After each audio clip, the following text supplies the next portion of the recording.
También tenemos gente de Chile.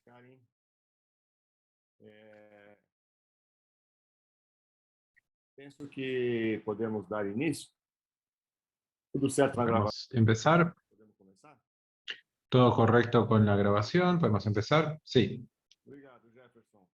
Boa tarde. Bueno, muchas gracias, Jefferson. Bienvenidos una vez más. Buenas tardes. Me gustaría agradecerles a todos los que nos están escuchando, también a nuestros traductores de Sanistela que siempre nos apoyan en la reunión del LATAMGET. Y agradecerle muchísimas gracias a Natalia y Erika, genetistas, y trabajan con los pacientes del Departamento de Genómica de Beneficencia Portuguesa del Hospital de San Pablo y van a hacer la ponencia el día de hoy. Ahora, les recuerdo que vamos a tener la traducción simultánea para el español. Quien quiera puede escuchar la traducción. Basta seleccionar el globo en interpretación y seleccionar el canal de español. Y van a escuchar entonces la traducción. Muchas gracias también a Jean Wan, que es el laboratorio de genética de Brasil y de América Latina, que nos permite utilizar la plataforma Zoom profesional para que esta ponencia sea grabada. Las reuniones son grabadas y después quedan en el sitio del grupo. Y muy recientemente fuimos invadidos por hackers, pero Natalia, ya está todo arreglado. Bueno, Natalia puede empezar su ponencia y Erika va comentando.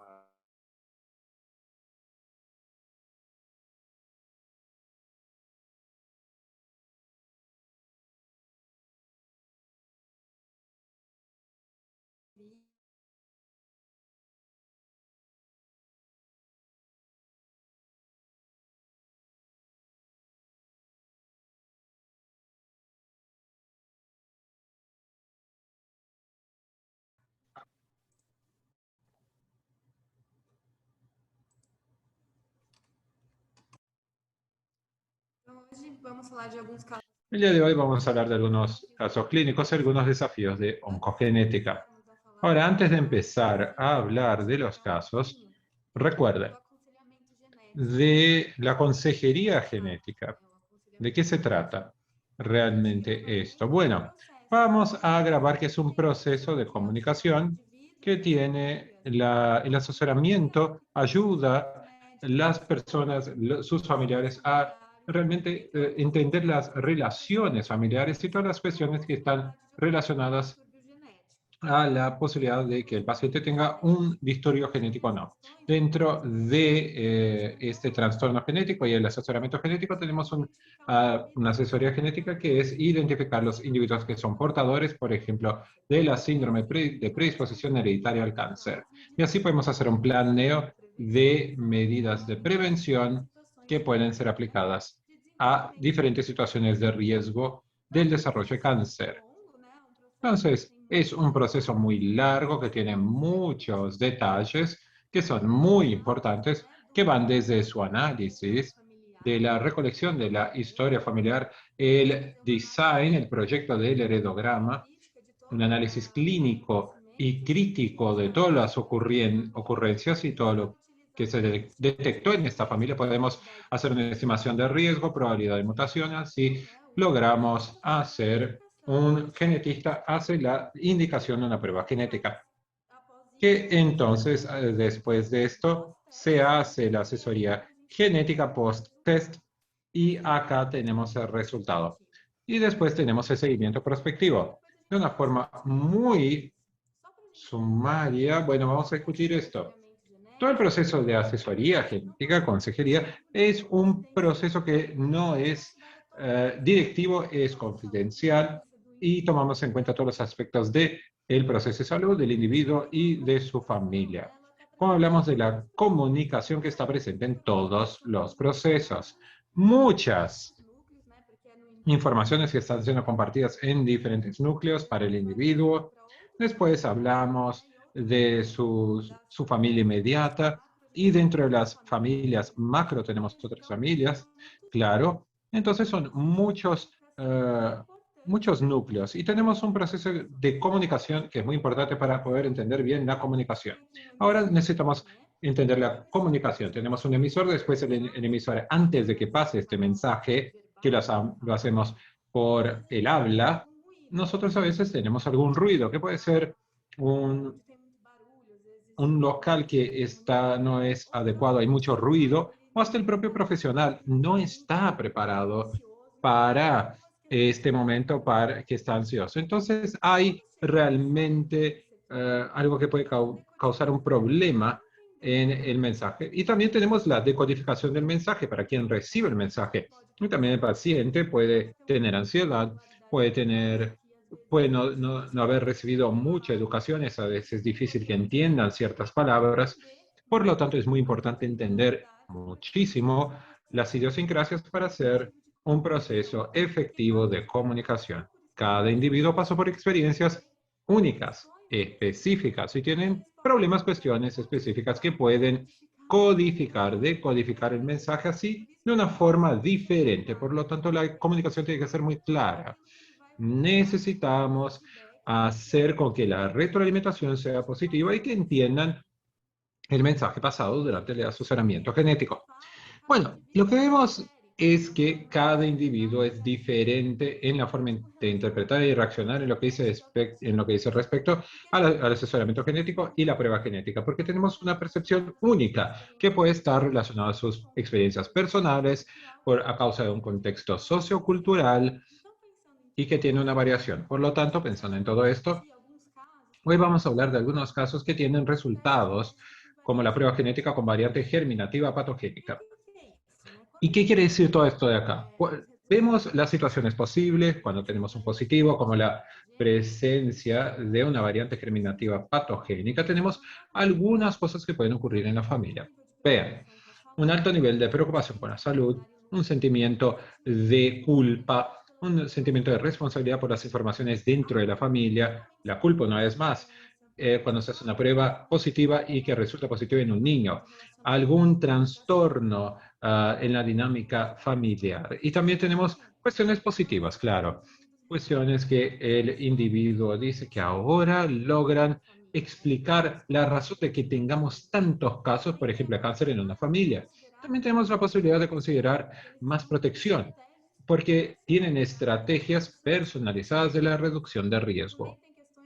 Así también tenemos una nueva oportunidad de nuevas posibilidades terapéuticas y, claro, puede aproximar la familia, ya que uno habla con el otro sobre la prueba genética.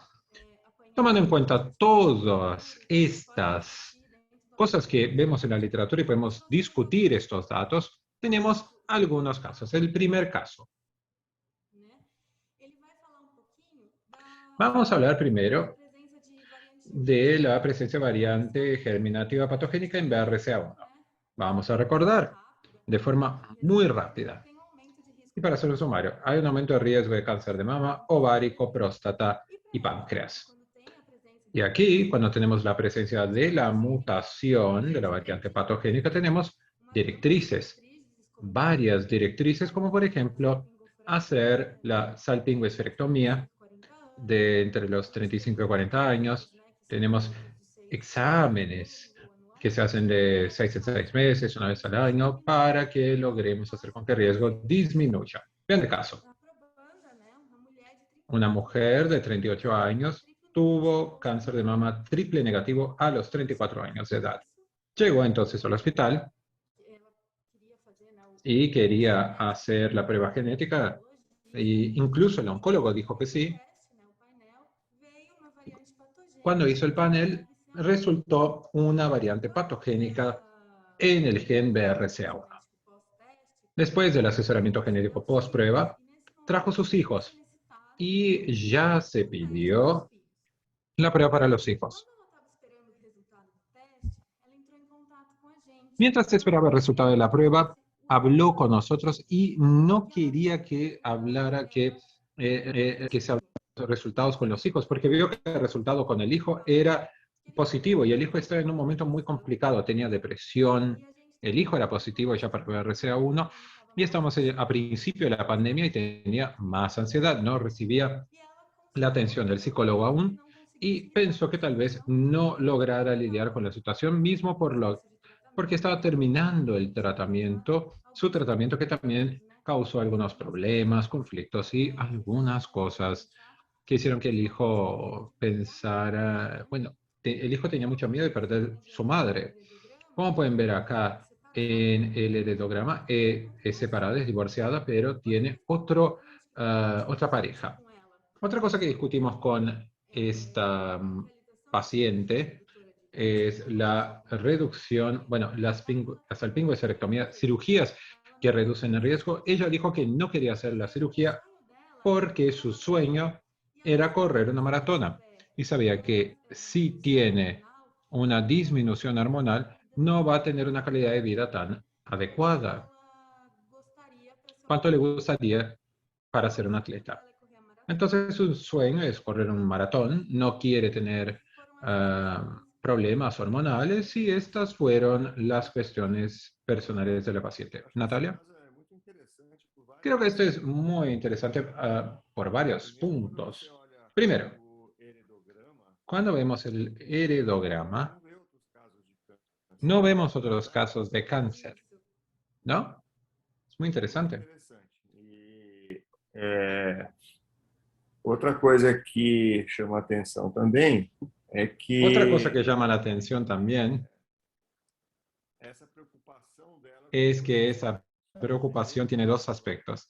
Primero, Poder con ella mismo, atingir um objetivo para llegar a un objetivo que é ser um de atleta maratonista, vida, que quiere ser un atleta bueno, quiere correr un maratón y que también el hijo no vea el resultado que mostra a mesma que variante demuestra patogênica la dessa misma variante patogénica de esta paciente. Entonces son tres cosas muy interesantes. Eu queria saber a opinião Me de gustaría vocês entonces saber sobre la esse ponto. opinión de Erika.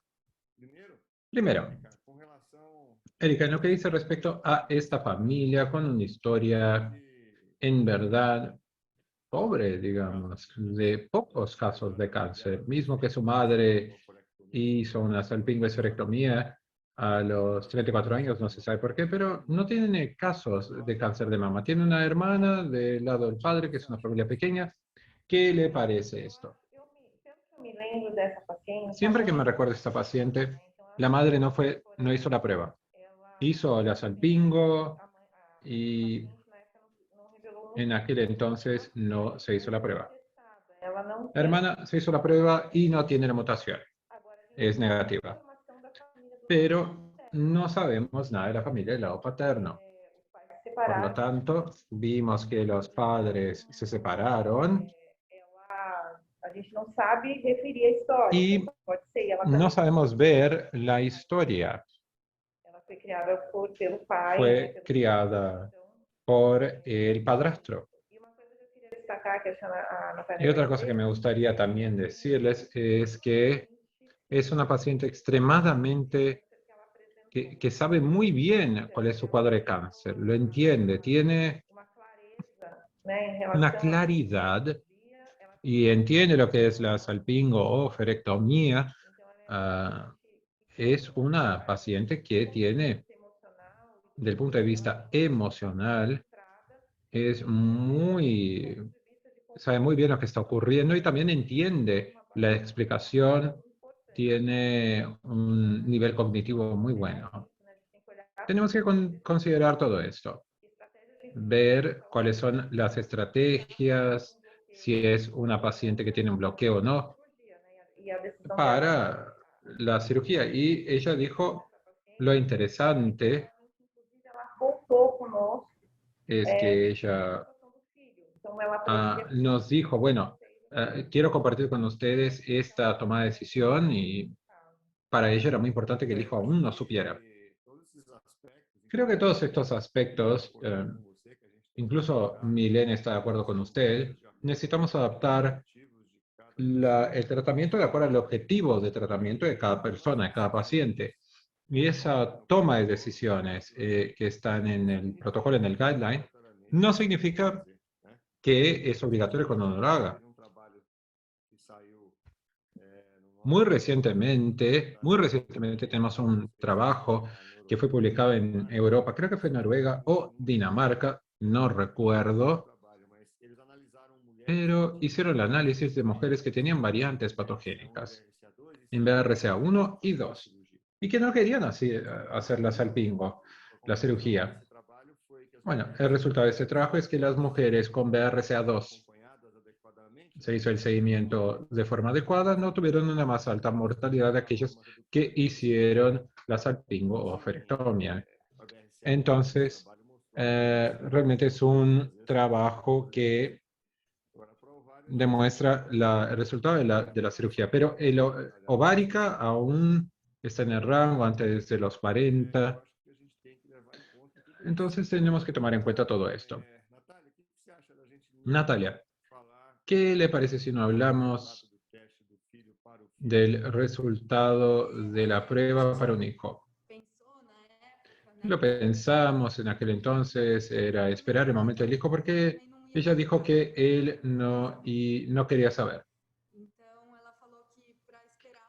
Entonces dijo, vamos a esperar un poco para el momento que se sienta que quisiera saber para entonces hablar con este hijo, para que tuviera tiempo de ir a hablar con la psicóloga, porque es un adulto, tiene su autonomía. Si nos busca para ver resultados, sí, claro, podemos hablar con él. Pero ella dijo que iba a charlar con su hijo, mismo porque BRCA1 para un niño de 18 años aún no tiene un riesgo. Es solo si es más añoso el paciente.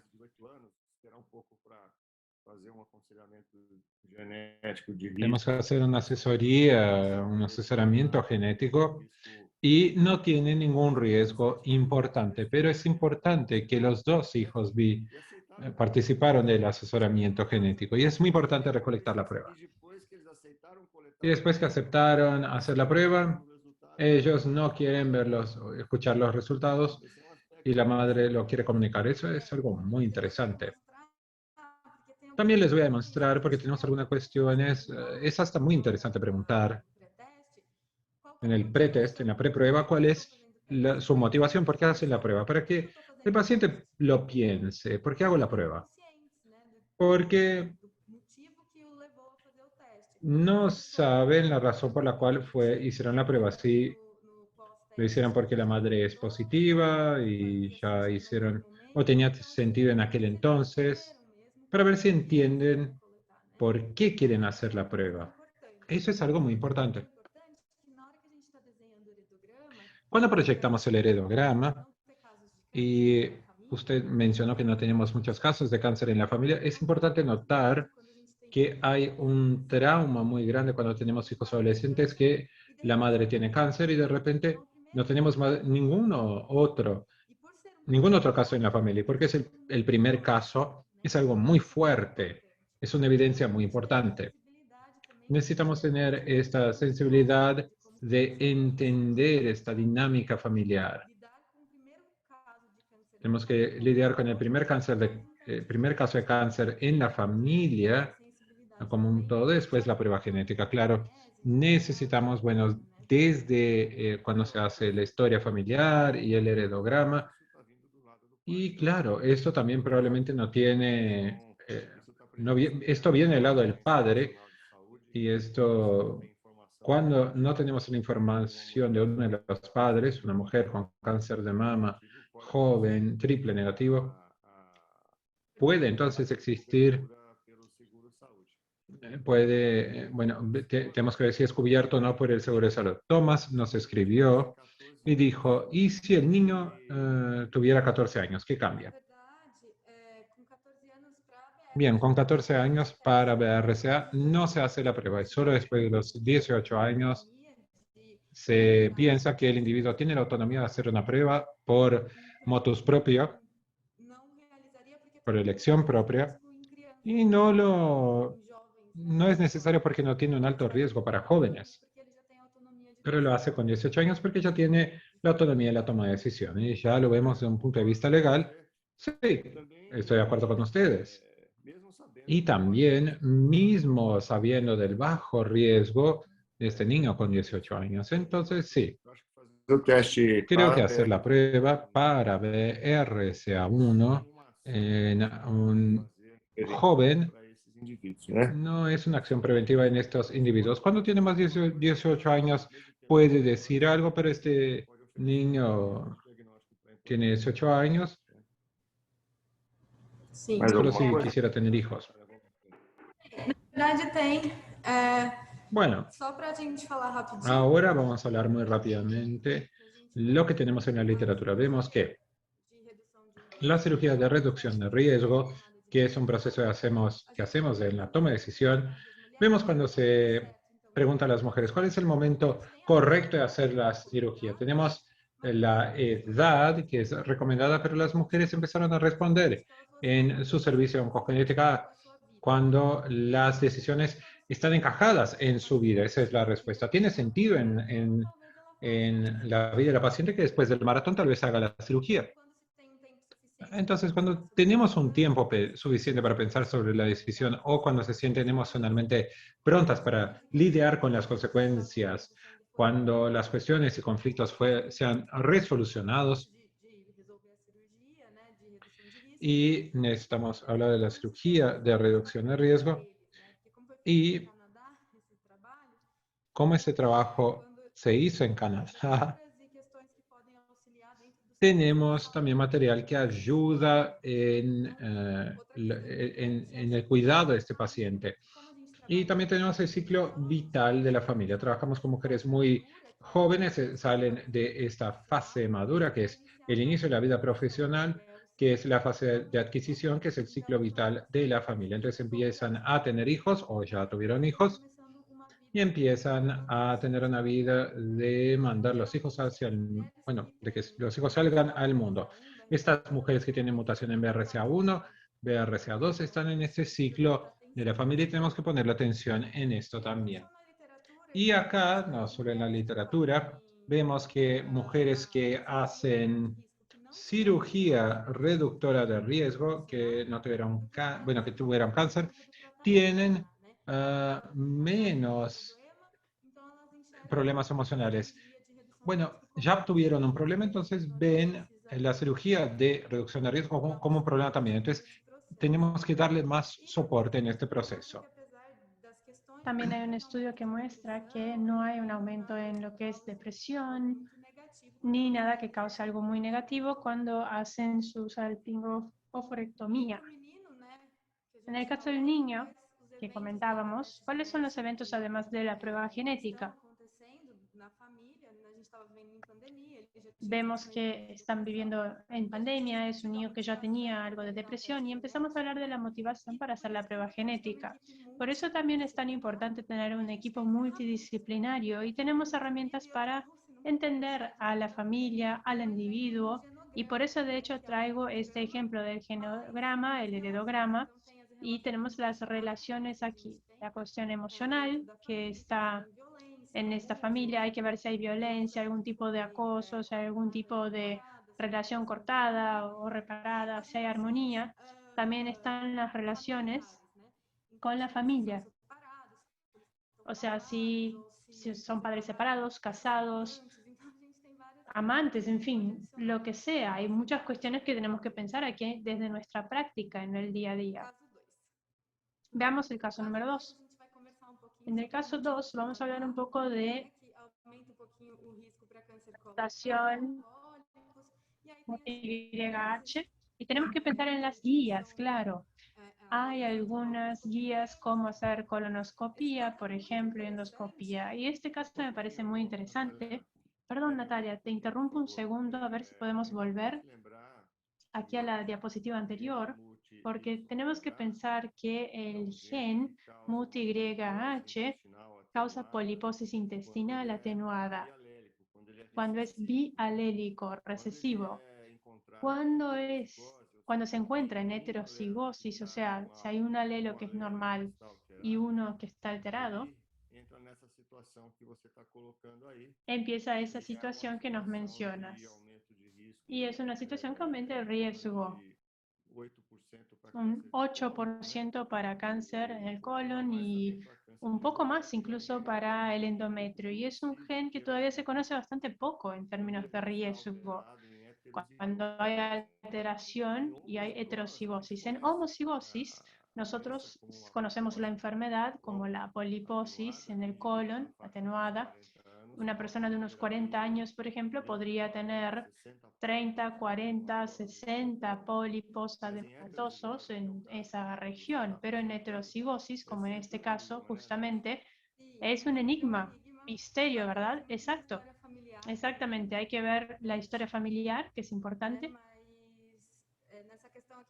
Pero sí, en esta cuestión es un poco diferente. Tenemos una planificación y lo que hacemos es colonoscopía y endoscopía cada 2 años, por lo menos, porque es una manera que tenemos para ayudarles, ¿no?, a identificar de manera precoz, si fuera el caso. Bueno, hay algunos estudios que lo aflojan un poco, que hablan de cada 5 años. O sea, aflojan un poco ese intervalo, pero recordemos que hay un riesgo aumentado, o sea, no muy aumentado, pero sí, más alto. Bien, este caso me parece importante porque aquí hubo un tumor de ovario a los 56 años y ya se había hecho la prueba genética hace algunos años, pero tuvo una recurrencia y en el momento de esa recidiva lo que pasa es que revela el resultado de la prueba a toda la familia y en esa ocasión la hija viene a nuestro servicio y nos dice que quiere hacer la prueba genética porque descubrió que su mamá tenía la mutación de BRCA1. Pero como no sabía muy bien cuál era la historia familiar paterna, no quería hacer el examen de mutación puntual, quería hacer entonces un panel para saber si tenía algún riesgo más. ¿Qué te parece eso, Natalia? A mí me parece relevante porque no hay historia familiar paterna, entonces no sabe lo que pasó. Así que bueno, ya que iba a hacer una prueba genética, era una chance de evitarlo, ¿no? Y también por una cuestión de costo. Yo pienso que el no conocer la historia paterna también tiene su peso, ¿no? Eso tenemos que pensarlo en el asesoramiento pre-test de la hija que no tiene cáncer, que en realidad viene porque la madre fallece por cáncer de ovario y ella sabe que la madre tenía una variante patogénica de BRCA1 y por eso se quería hacer por lo menos la investigación de esa variante patogénica de BRCA1, algo clásico. No hay discusión acá. Sin embargo, en el asesoramiento genético pre-test, cuando uno explica que se va a fijar solamente BRCA1 de la madre y nos dice, bueno, no conozco a mi padre, entonces no sé cuál es la historia de cáncer de mi padre, y por eso quisiera hacer un panel en lugar de hacer solamente una verificación de la variante. En ese caso, yo pienso que hay base, digamos, para ese razonamiento. Porque, ¿qué pasa? La falta de conocimiento de la historia de uno de los padres podría ser una indicación para investigación, y más en un caso donde uno ya tiene la indicación en por lo menos una variante, ¿verdad? Acá Milena nos ha puesto en el chat que justamente hay que ver cuál es el deseo de la paciente, ¿no? De hacer el panel y hacer el asesoramiento también de otros hallazgos incidentales, porque para eso está el asesoramiento al fin y al cabo, ¿verdad, Nati? Sí, voy a hablar un poco de eso. Cuando la paciente vino para hacer el asesoramiento, la madre todavía no había fallecido. La madre falleció después y la prueba estaba casi lista en ese momento. Y aquí hay una cuestión importante. La madre falleció y cuando la contactamos le dijimos, la prueba está lista, si quieres venir a hacer el post-test, ¿no? El asesoramiento post-test. Y dijo que no quería, porque la madre había fallecido y ella necesitaba un poco de tiempo y que después vendría a hablar con nosotros. Eso también es muy relevante porque, bueno, vivió un momento duro y dijo que después nos buscaría hablar del resultado. Así que viene con variante patogénica en BRCA1 y MUT-YH. O sea, otro hallazgo que no era esperado, pero como ella no conocía también la historia paterna, todo podía pasar, ¿verdad? Por eso es tan importante también hablar sobre esos hallazgos incidentales que pueden ocurrir. Bien, cuando vemos aquí esta nueva variante patogénica, notamos, viendo este estudio, cómo es hacer un panel multigénico. Los pacientes que hacen estos paneles normalmente o puede que no tengan un entendimiento completo. Se habla acá de un entendimiento más sutil de la prueba, porque estamos hablando de muchos genes. A veces no entienden muy bien de qué se trata, pero en los grupos vemos que hay varios efectos emocionales. Todo depende de cómo se hace la comunicación. Si la comunicación en el asesoramiento genético pre-test se hace de buena manera, de manera efectiva, si entienden que puede haber alguna alteración y dependiendo del gen, uno puede, digamos, reducir el riesgo, van a lidiar mejor con eso. Así que la principal preocupación sería la capacidad del mismo individuo y de los familiares de lidiar con un riesgo aumentado y también ofrecer información básica. Lo básico, no hay que entrar en tantas cuestiones específicas de la genética. Y eso aumenta la capacidad de que esta persona tome una decisión informada. Es necesario entonces tener esta atención especial con el factor social, emocional y darle apoyo a los pacientes. Con relación al duelo, me parece interesante que ya se venía discutiendo desde el 2018 hasta hace poco el tema de hablar de la historia familiar en los cuidados paliativos, porque muchos pacientes que se van quieren hablar de la historia familiar y quieren que sus hijos dejen de pasar por eso que están pasando ellos. O sea, es importante decir que incluso los que ofrecen esos cuidados pueden ayudar a los familiares de una manera adecuada para tener esa historia familiar de cáncer, articularlo correctamente con oncogenética, en fin. Además de la pérdida del familiar, cuando hay una prueba genética positiva, a veces pasa como una pérdida de anticipación, como le decimos, como que esperan que algo negativo pase. O sea, en este caso la hija, por tener la mutación, se veía ahí en el lugar de la madre y le daba miedo que algo pudiera pasar igual con ella. Por eso es importante entender el proceso de duelo y hacerle también entender que no es su madre, que es diferente la historia. O sea, mucha empatía, claro, para estos individuos es importante. Veamos el caso 3. Aquí vamos a hablar un poco de TP53. Nati, un momento.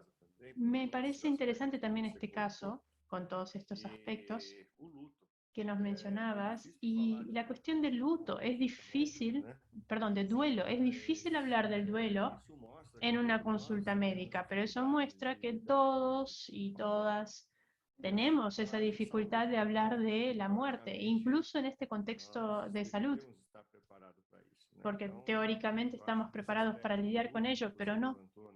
Este aspecto del duelo que nos comentabas es muy importante. Todos debemos estar preparados para trabajar con los pacientes y para tener mucha empatía, para realmente entender el momento de cada paciente y respetarlo.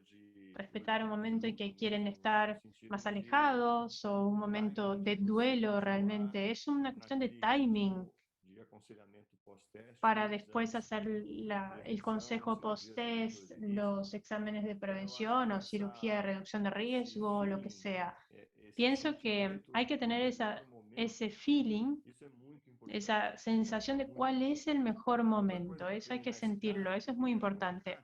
Otra cuestión en este caso es o que multi-YH com variante patogênica para ela vai pesar muito pouco diante multi-YH da aquí força do risco trazido pela variante va patogênica a tener BRCA1. poco Então, peso assim, con relación a BRCA1. o plano de prevenção para O ela sea, vai el plan de prevención para ella, basicamente básicamente, o protocolo do BRCA1. sería el protocolo de BRCA1. Talvez uma colonoscopia a cada 4 Tal vez agregarle una colonoscopia cada 4 o 5 años, claro, para ver si hay pólipos, pero el enfoque principal sería BRCA1. Y aquí Milena nos dice que nosotros, nos dice, a ver, nosotros aquí estamos haciendo un estudio de maestría enfocándonos en el duelo anticipatorio. Eso en la facultad de la Universidad de Ribeirão Preto. Y van a tener los resultados el año que viene. Excelente, Milena. Excelente. Queremos escuchar un poco de eso el próximo año. Porque es un tema muy interesante, es un tema que todavía nos trae mucho incómodo, ¿verdad? El mismo personal sanitario tiene una incomodidad al hablar del tema, es difícil. Y pienso que sería interesante, Milena, si puedes compartir con nosotros cuando tengan los resultados, sería excelente. Tenemos ya 30 participantes, tenemos a Josefina, Karin de Chile, Iván, Emanuel, Didimar, Bianca, Luciana Zapata, que trabaja con nosotros, Mariana. Tenemos también aquí conectados, conectadas a María Ibáñez. María Ibáñez no sé de dónde es, si nos quiere mandar en el chat. Tenemos también a Mev, Valentín, que está en Noruega, Milena, Marcia, Pablo, nuestro genetista, Pamela Mora, Patricia Pavoni, también nuestra aliada, va a empezar a trabajar, ¿verdad, Patricia, con nosotros? Pedro Silvana, que también es una aliada nuestra, Simone, que es de la parte de oncogenética, Tomás, Wellington. Y acá María Ibáñez nos dice que es de Chile. Excelente, muchas gracias María Sofía Ibáñez. Gracias por participar aquí de nuestra reunión el día de hoy. Y ahora vamos a volver al caso 3, Nati.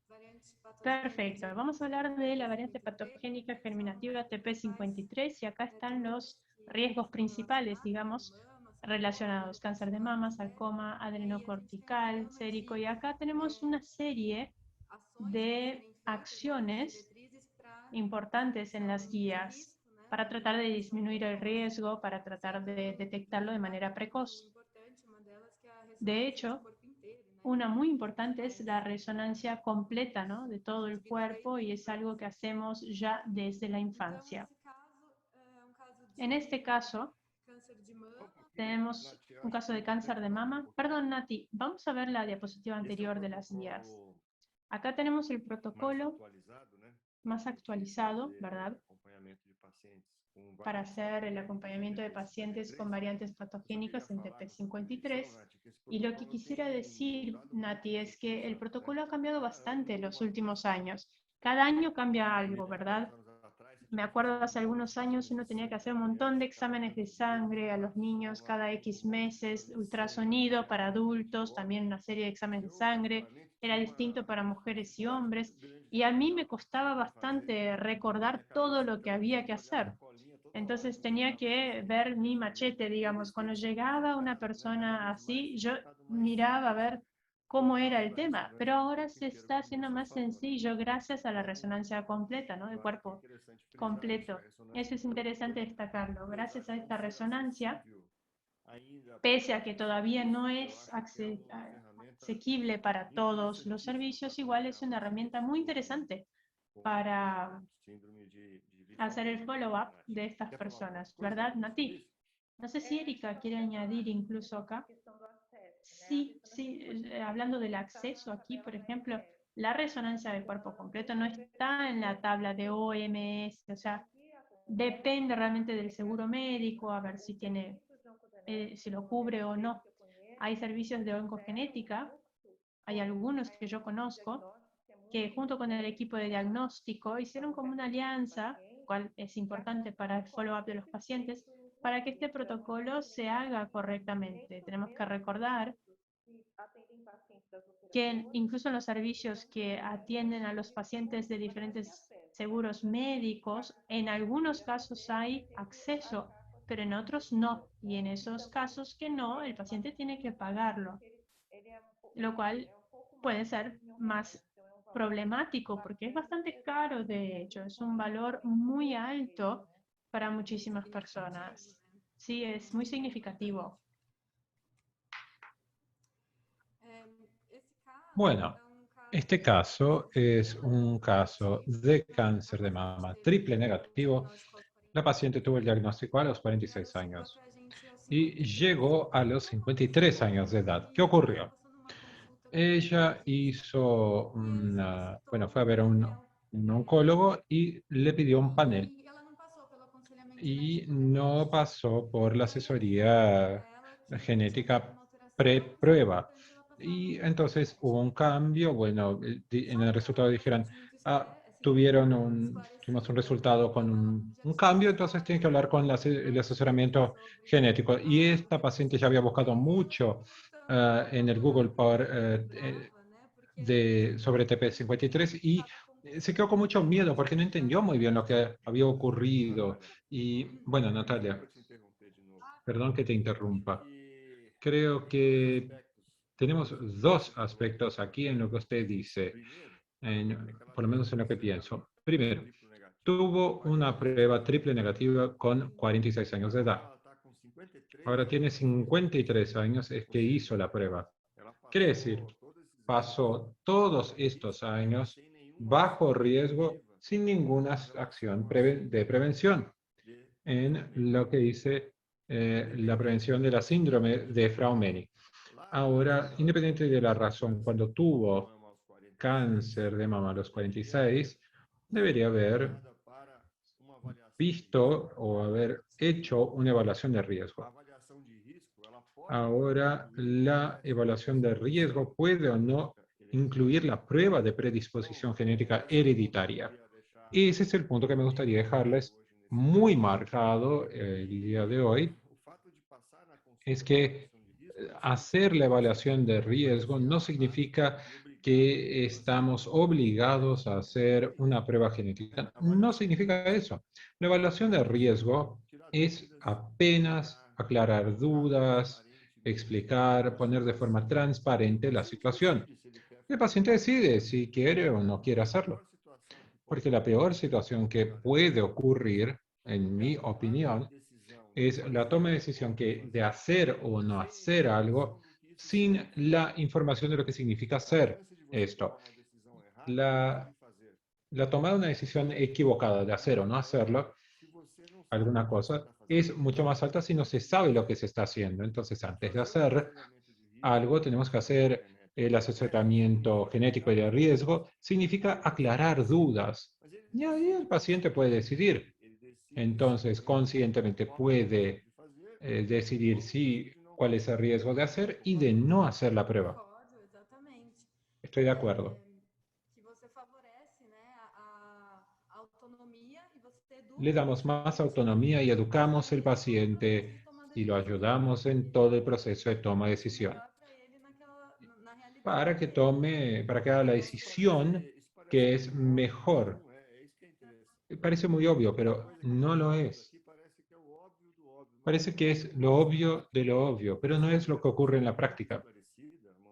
Esta paciente, porque es alguien fuera de la curva en términos de inteligencia y de información, se quedó muy irritada con la posibilidad, primero, de que pase tantos años bajo riesgo sin hacer el examen. Segundo punto. Cuando hizo la prueba, nadie le explicó lo que podría ocurrir con el examen, con el resultado del examen. Por lo tanto, es un poco paradoxal. La falta de la información puede ser tanto de tener y no tener la información. Es algo muy intrigante y es un ejemplo muy importante de la importancia de explicarle al paciente qué ocurre.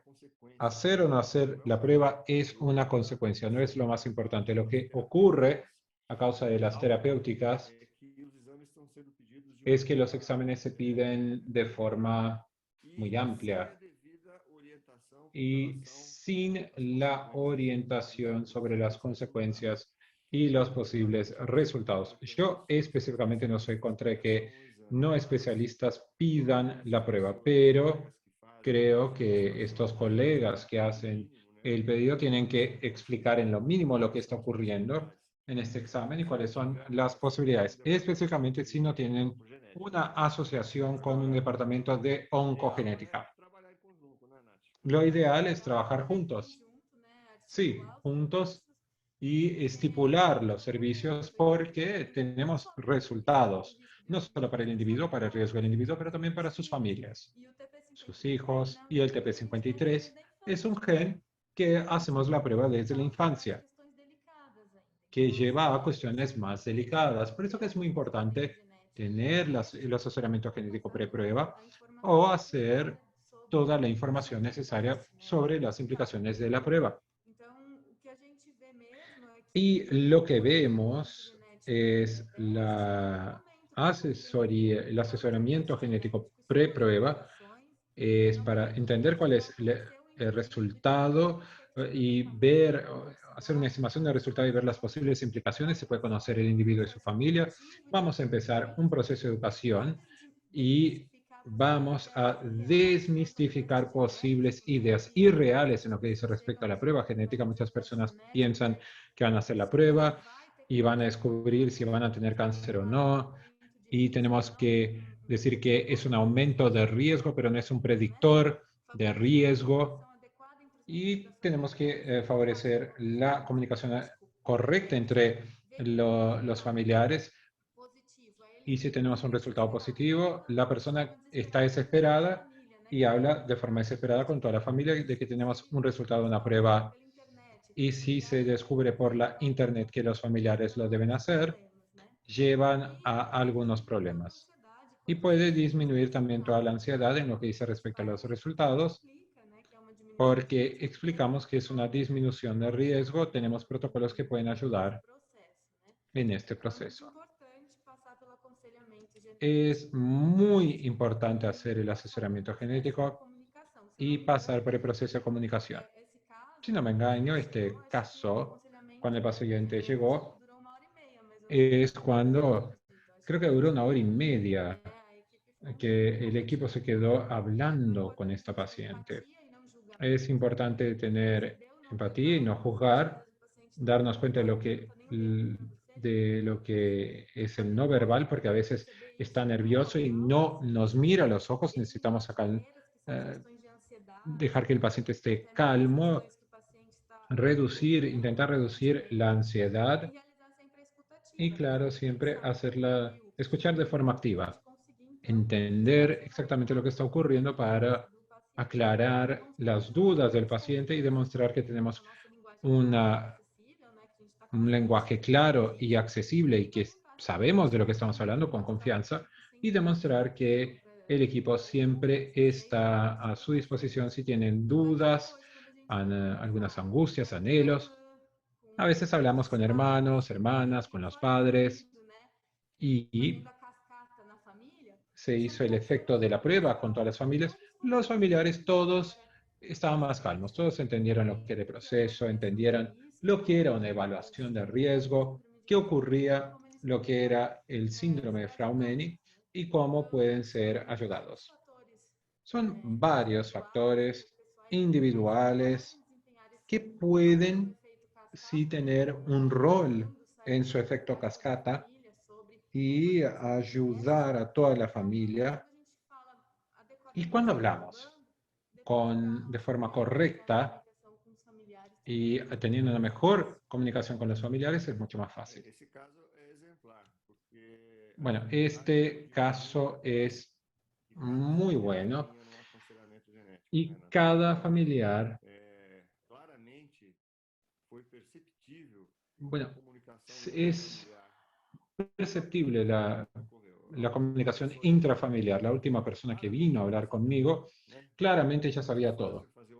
Fue muy fácil hacer el asesoramiento y claro, el riesgo de Frauenmini es muy complejo, pero fue muy simple porque claramente ya hubo todo un proceso de comunicación intrafamiliar.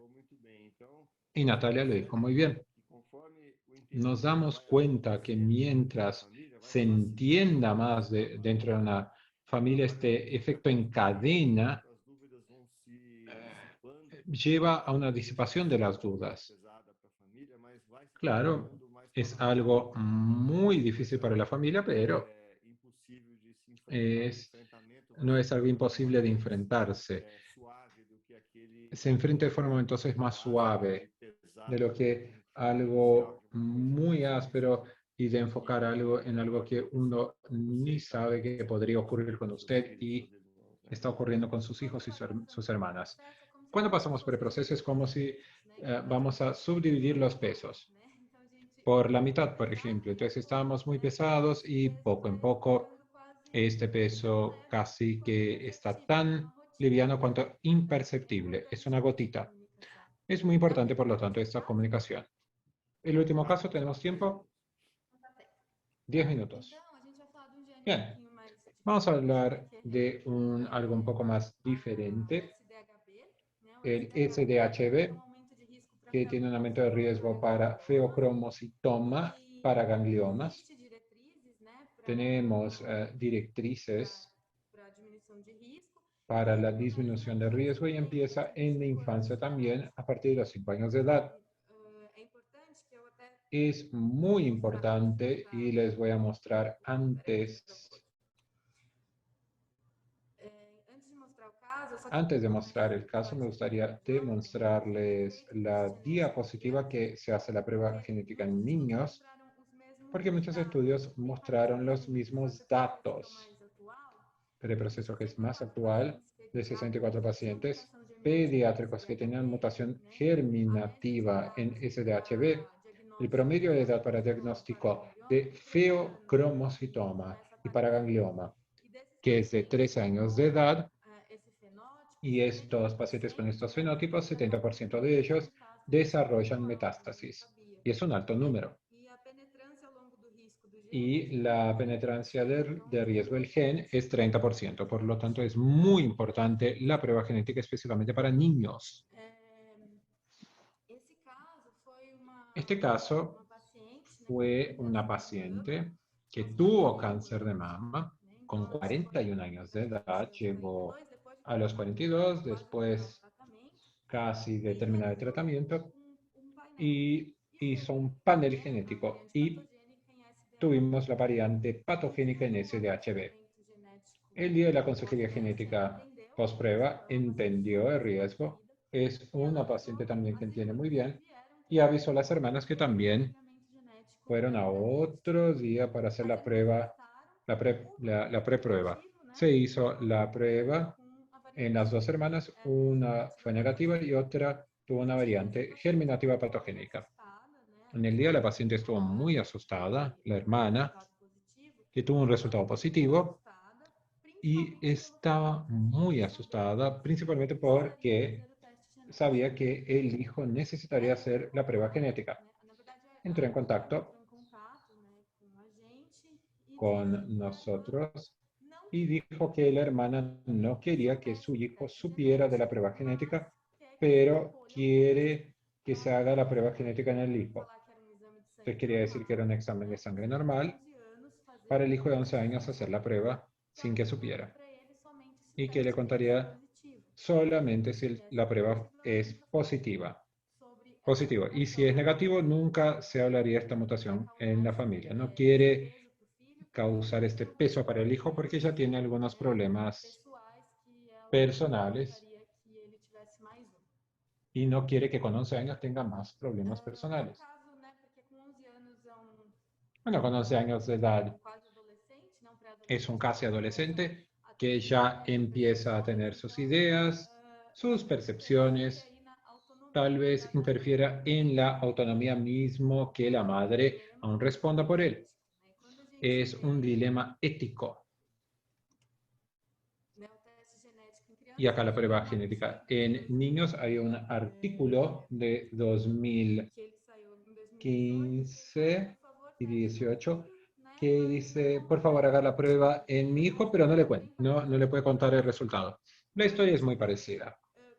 Y nos damos cuenta que se discute en este artículo que hay un gran problema en lo que dice respecto a la relación de confianza.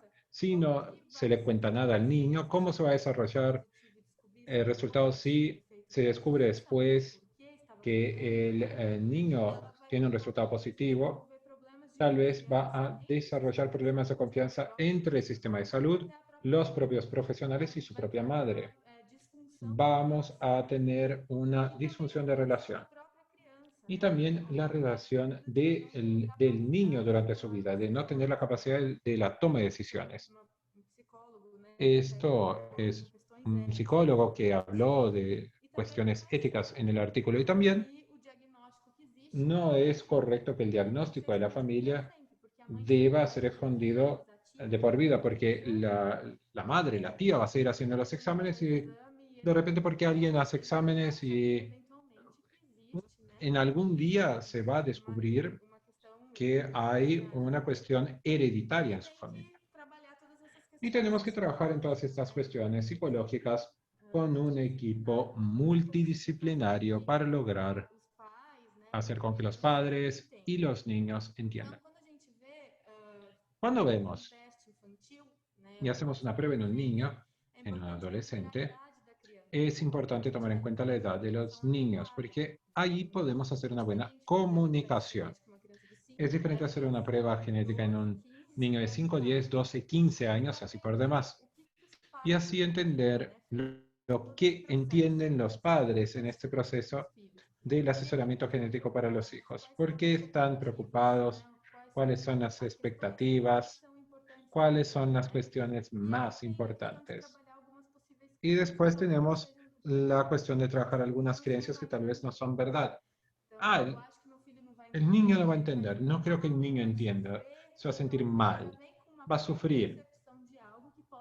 Ya tenemos un preconcepto de algo y si lo trabajamos con un equipo multidisciplinario, logramos hacer todo este proceso de comunicación en familia para que todos entiendan y así se hagan las elecciones conscientes a partir de toda la educación y conocimiento de las implicaciones de hacer o no la prueba genética. Y esto es muy importante de hablar.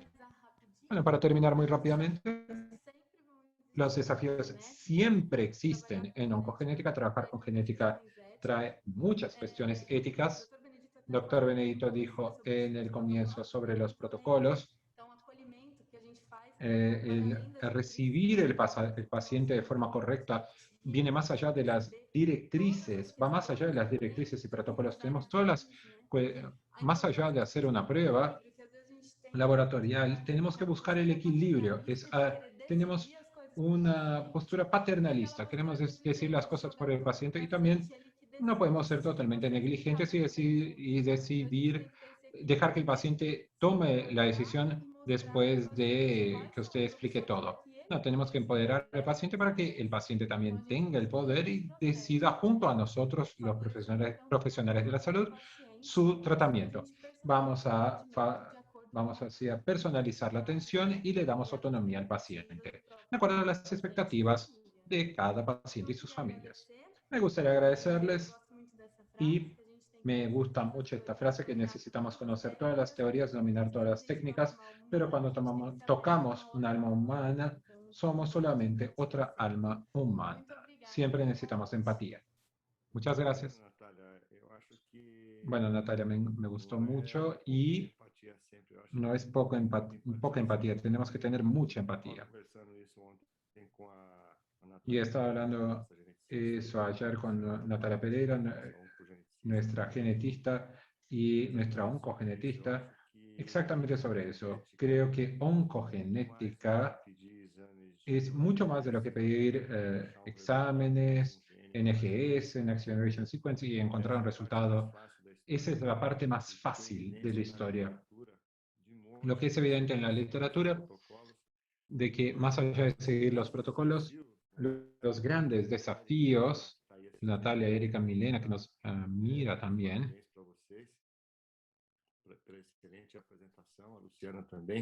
y Luciana también, le gustó mucho la ponencia.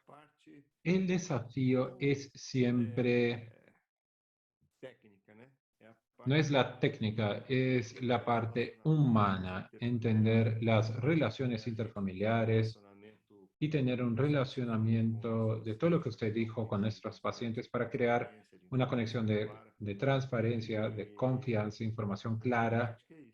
Y la oncogenética es eso. Bueno, la felicito y hablamos de puntos muy importantes de comunicación entre la familia y las pruebas en los niños con pruebas prácticas. Y tenemos mucho orgullo de tenerlos acá en el grupo. Y eso es lo que hace con que nuestros pacientes reciban una excelente atención. No tenemos como atender a un paciente de oncogenética sin la estructura que la enfermería nos provee. Y trabajamos y dan un soporte no solo, que es muy importante, no solo trabajar con la burocracia, pero también ayudarnos en esta lucha del día a día y enfrentar todos estos dilemas personales. Y la mejor forma de entender esto es sentarnos en la silla del otro lado de la mesa y entender un poco mejor eso. Todos les gustó, nadie salió. Desde el momento que empezamos, terminamos con el número total de las personas que estaban mirando acá el webinar. La gente de Unión Clínica, de Juiz de Fora, Marcia, Iván, Renata también, que nos mira y trabaja con oncogenética y nos ayuda también. Mev Karen de Chile, todos están aquí, Patricia Pavoni. Entonces, es muy interesante. Todos que empezaron, terminaron la clase y eso demuestra que tuvimos la atención de todos de una forma muy agradable. Muchas gracias, Natalia, Erika, gracias a todos que estuvieron en este taller. Un abrazo. Y a nuestros traductores, Terry Nelson, siempre nos apoyan en nuestras clases. Jefferson, Renata, que está grabando para después poner en el sitio. Y Jinwan, y que nos provee la utilización de esta plataforma, esta herramienta maravillosa para diseminar educación, información, que es la misión número 1 de LATAMGate. Muchas gracias a todos y dentro de 2 semanas nos vemos. Un abrazo. Chao, chao.